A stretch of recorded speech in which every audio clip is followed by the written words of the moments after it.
What's up? What's up? What's up? Your boy Domuto. We're back with another video. Today we're watching JxmyHighroller. NBA myths. NBA myths we all believe were true. All right. So JxmyHighroller gonna hit us with a nice video, man. We're gonna make sure we check this out. Make sure y'all like, comment, subscribe, and there you go. The only thing more exhilarating than being a kid at an NBA game behind the NBA basket myth. distracting the other team from making free throws is being a grown man behind the basket distracting the other team from making free throws. Sit in this section at any basketball game and there is no end to the effort home teams and their fans will make to try to get the opposing team to miss a few shots at the charity stripe. Fans with signs, fans dousing themselves in paint and insane outfits. Those dreadfully loud thunder sticks they hand out before the game. Mascots themselves getting in on the action. The only problem is, fans attempting to distract free throw shooters at the line doesn't work. Like, at all. Over the years, researchers have done numerous studies into this topic and found that DeMar DeRozan daughter one, that won't work. I think they bricked those free throws. That distracting free throw shooters essentially has no effect on the results of their shot. When comparing free throw shooting of teams playing at home versus away, a negligible difference was found in free throw percentage. Over the last 25 seasons, home teams have shot just 0.2% better from the line compared to visiting teams, suggesting that efforts made by fans of the home team have no effect on performance, and that even the 0.2% discrepancy was due to other factors. Years ago, sports science conducted an experiment testing this theory, how or if fan distraction affects the shooting efficiency of players at the line. And they tried everything, and they came back with the same results. It does not. Despite the effort, fans attempting to distract opposing players at the line virtually— Well, that method is kind of flawed because it's not really in a game. You know what I'm saying? Because he's just chilling, just shooting free throws, really. Just in the fucking on the court by himself, pretty much. I don't know. It doesn't affect their performance at all. However, there is a different way fans can dramatically affect free throw shooting throughout NBA games, and that is by not going to the games. After years of attempting to create controlled environments for these studies, researchers were given the perfect sample on the effects of fan interaction and player performance due to COVID and social distancing back in 2020 and 2021, where the NBA had a season and a half of games featuring 0 fans. And after gathering the data, researchers found that free throw percentage jumped up by 3 to 4% without fans in attendance across the NBA, from about 76% to 79%, a percentage that fell back down to the long-standing league average of about 75% once fans were brought back into attendance the following season. In fact, their data showed that having fans in attendance affected home teams equally as much as away teams. Overall, it was found that the largest variable that had an effect on free throw shooting was the circumstance of the game. How close the score was, how late in the game the shots were taken, and how important the free throws were. So, although there isn't much you can do as an individual to affect the outcome of free throws, if no one is in attendance and there is absolutely nothing at stake, your team might just hit those free throws. But this is just one of many misconceptions NBA fans have been led to believe for years. Some of them true, others just a myth. Today's video is sponsored by SeatGeek. Football season is here. The NBA on SeatGeek. The hot hand, okay. On December 26, 2020, during a Warriors practice, Steph Curry pulled off a nearly impossible feat. Over the course of 5 minutes, Steph hit 105 consecutive three-point shots. 105 in a row. Most of these shots not even touching the rim. But Steph is the greatest shooter in the world, so you would think a feat like this should be in the realm of possibility for him.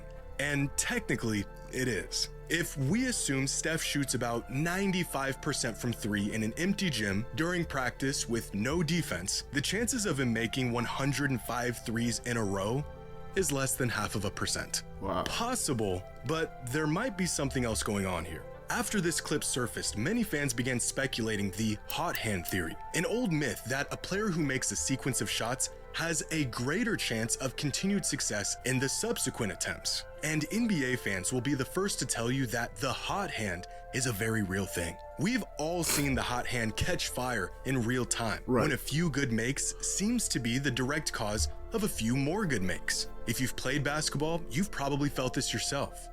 Except, research says otherwise. In 1985, researchers crunched the numbers and found that there was no correlation between the success of one shot leading to greater success on the next shot. This research was groundbreaking at the time and called the idea of the hot hand a fallacy, a myth.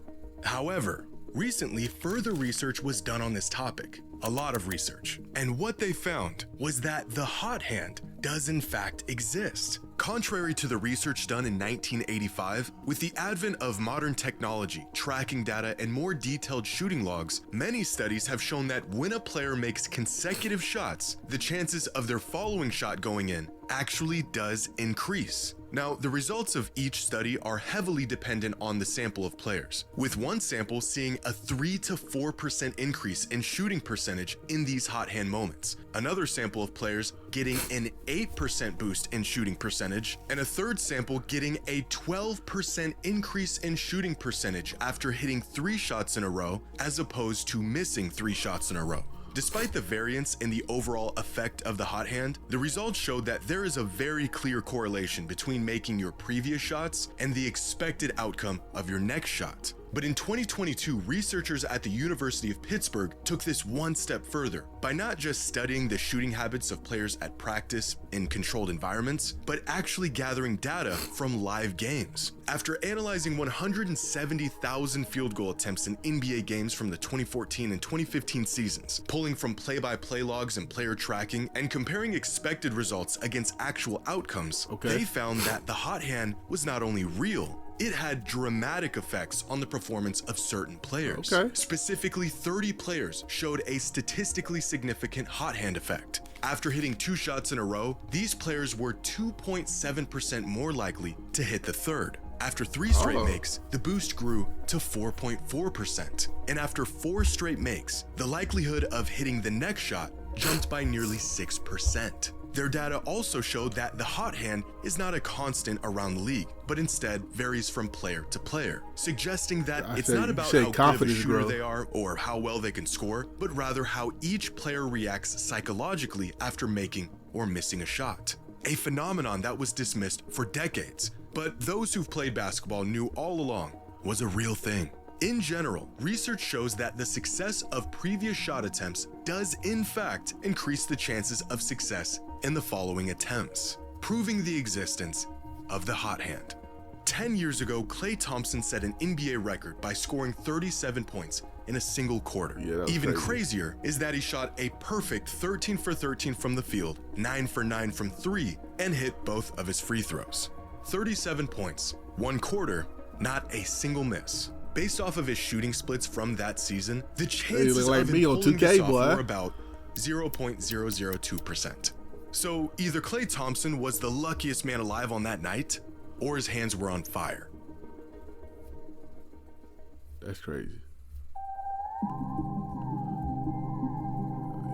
Giants, This is 14-year-old Jeremy Gohey, one of the highest-ranked basketball prospects in the world in the class of 2028. Lately, Jeremy's name has received some extra buzz for his recent performances and the accelerated progression his game has seen over the last year. But there's one quality in particular that makes Jeremy one of the most unique prospects in the world.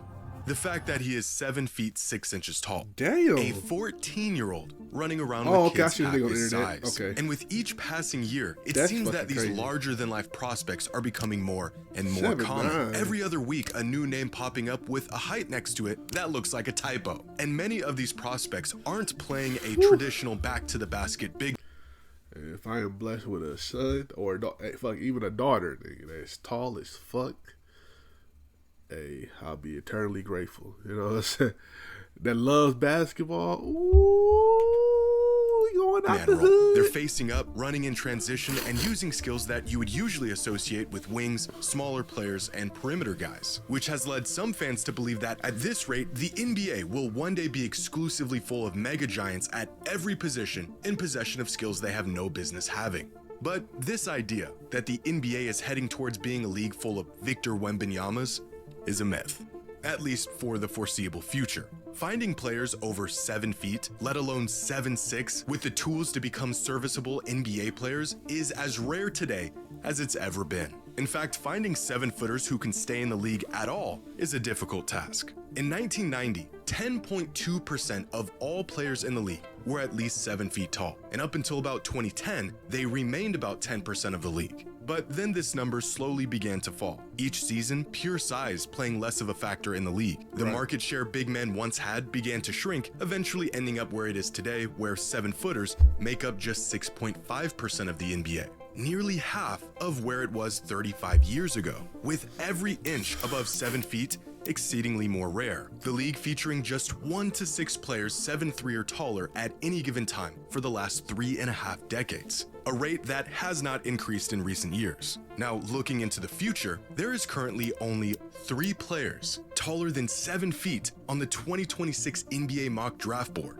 2027 also features just 1 player over 7 feet tall projected to be drafted. And if finding the oversized talent wasn't hard enough, developing it is almost impossible. Throughout the last 10 drafts, 37 players who are 7 feet or taller were drafted. Of those 37 players, 25 of them are still in the league. And of those 25, only 4 of them have a game that is even somewhat utilized on the perimeter.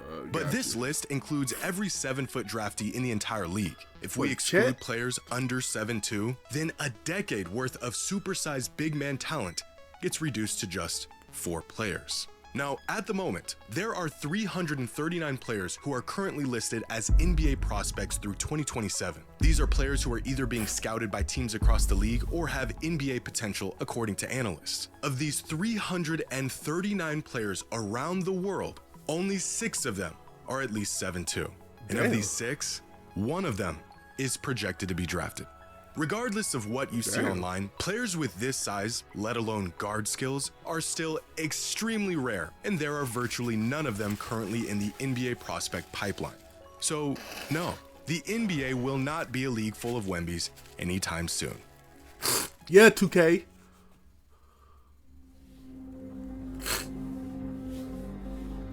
The whole entire point of sports is to win. 2K hear that in the That back? is the ultimate goal of every player, every team, anyone who's ever competed in a sport. And yet, in the NBA, teams are incentivized to lose.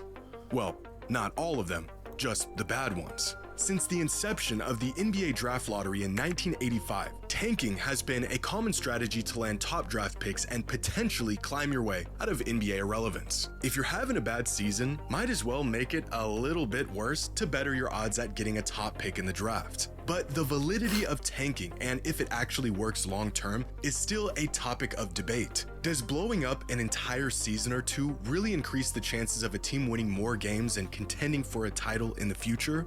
Well, this shouldn't even be a question, because this myth is true. Tanking for top draft picks is not only extremely effective, it is the fastest way out of the pits of NBA standings. Between 1966 and 1984, the team with the worst record in the league had a 50% chance of landing with the top pick. A coin toss. Like a literal coin toss between them and the team with the second worst record. But teams took advantage of this, so over the years those odds have decreased drastically to where they are today, where the 3 teams with the worst records in the league each have a 14% chance of getting the first overall pick. 1 in 7 odds. Odds that are so slim that it shouldn't be worth throwing a whole season away for. And yet, the worst teams in the league continue to take those odds year after year.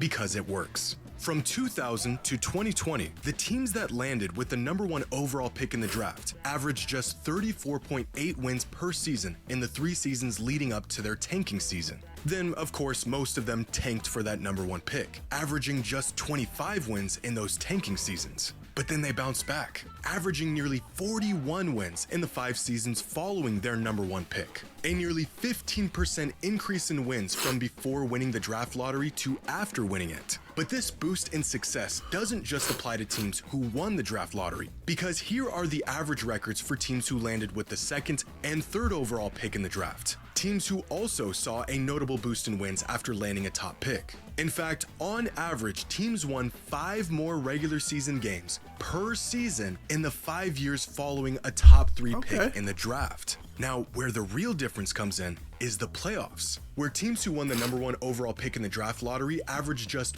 0.6 playoff wins per season leading up to their tanking season. In the 5 years following their first overall pick, they averaged 3 playoff wins per season. Some of these teams just suck, times the amount of playoff success they had prior to their pick and prior to tanking. And again, teams that landed with the 2nd and 3rd pick also saw a drastic increase in playoff success in the 5 following seasons. Use any metric to determine the merit of tanking in the NBA, and you'll find that if teams are willing to be horrifically bad for one season, they will more than likely bounce back better than they were before they tanked. Even when teams don't select a player who turns out to be a franchise cornerstone, on most occasions they still end up flipping that player for valuable assets, making a top pick in the draft extremely valuable under almost any circumstance. In fact, tanking has been so effective for so long that the NBA has tried everything in the book to mitigate the advantage it grants teams. And still, even after reformatting the draft lottery 4 times, the overwhelming advantage lies with the team who is willing to be horrifically bad. Now, the catch here is that very rarely, if ever, does tanking lead to a championship. The reason for this being that chronic losing usually happens within dysfunctional organizations, which then pushes these bad organizations to tank, which then leads them to getting top-end talent that never gets developed, utilized properly, or built around because the organization is bad, which inevitably leads to more tanking. So if a team's goal is to win a championship, well, they're probably not in a position to tank in the first place. But if they just don't want to be an NBA bottom feeder anymore, then tanking is unfortunately an incredibly viable option. Alright, those were some NBA myths. I didn't know some of these. I didn't know tanking was very successful. It seemed I guess since they focus so much on certain teams that some teams just fucking just sucks. The Hornets, Wizards, Brooklyn Nets, like them niggas been tanking for some years and y'all just ass. Utah, like. But yeah, anyway, shout out to JxmyHighroller for this video. Make sure you check out the last one over here. Check out another video you might like over here in this area. And you know what I'm saying? I'll catch y'all next time, man. Peace.